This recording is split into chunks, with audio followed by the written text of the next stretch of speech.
cerebrospinal fluid drainage placement before thoracoabdominal aortic surgery. What is a lumbar drain? A small, flexible, soft plastic tube placed in the lower back in the lumbar area in the arachnoid space to drain cerebrospinal fluid. Furthermore, the CSF can be used to drain some cerebrospinal fluid from the ventricles of the brain and the spinal cord. Spinal cord ischemia following complex aortic surgery is a feared and commonly described complication, regardless if the repair is performed by open or endovascular means. The likelihood for spinal cord ischemia following these complex procedures has been described in recently published literature between 5 and 10%. In fields of open aortic surgery, the aortic cross-clamping may lead to ischemia-reperfusion reaction. The extended coverage of intercostal and lumbar arteries after endovascular aortic repair may also lead to an insufficient blood supply of the spinal cord, which may lead to increased pressure in the areas surrounding the spinal cord. The cerebrospinal fluid drain may enable a monitoring and treatment of spinal cord ischemia and prevent by that peri- and postoperative paresthesia and paraplegia.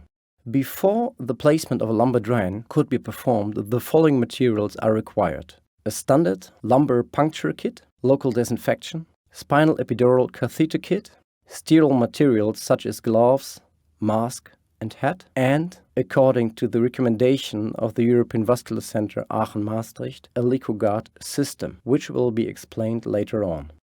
After containing informed consent of the patient can be positioned in a decubitus or upright sitting position. If the patient is in a sitting position, he has to be flexed forward and supported by a stable operation table and an assistant.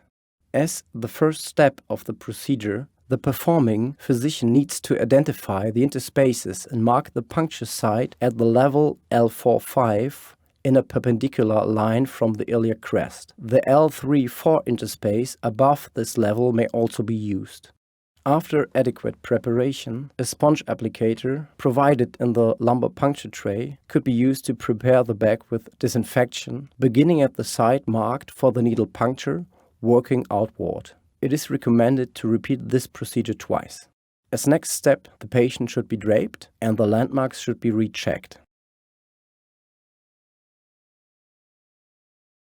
Afterwards, the skin should be infiltrated with local anesthesia, and then the spinal needle could be inserted into the midline of the interspace with bevel up. The needle should be directed on a 10-degree angle towards the umbilicus. The needle should be advanced slowly, removing the stellate every 2 to 3 millimeters to check for cerebrospinal fluid flow. If the patient complains of nerve root pain, it's not recommended to advance the needle. In such cases, you should remove the stellate and check for cerebrospinal fluid. If non-CSF could be observed, the stellate should be replaced and removed.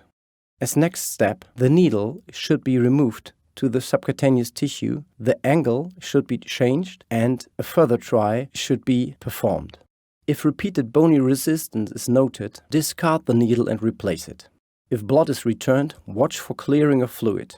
If no clearing of the fluid can be observed, replace the stellate and remove the needle.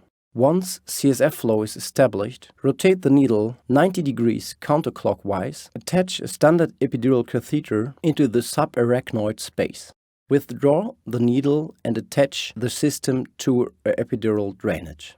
As next step, we recommend to attach the LiquoGuard system. Details will be presented later on. Ensure drain patency. Correct, if necessary, with catheter manipulation. Secure the three-way stopcock with a suture tie connecting the spinal catheter and the external drainage system. Cover the catheter insertion site with a sterile wound dressing, for example, a transparent adhesive dressing. Finally, ensure that the catheter is secured to the patient. The LiquoGuard system is a CSF management system that simultaneously measures pressure and drains CSF automatically. The setup of the system is simple. First, attach the LiquoGuard system to the IV pole. Second, connect the LiquoGuard monitor to the mains power. Turn on the monitor. Verify that the tube set package is sterile, clean, dry and not damaged. Under sterile conditions, open the tube set package.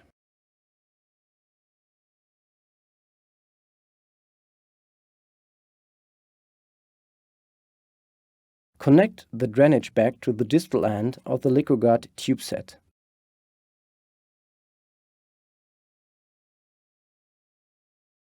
Place the drainage bag in holder.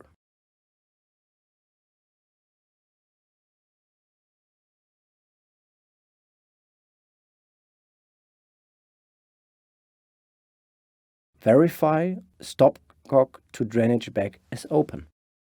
Close the three-way stopcock to the catheter. Connect the tube set to the patient's catheter.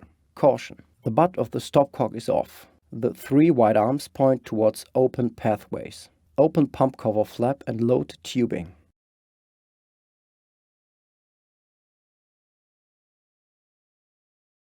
On the main display, press and hold the turn rotor button to advance the pump clockwise. Caution: always load and unload the tube set starting at the top from the patient catheter.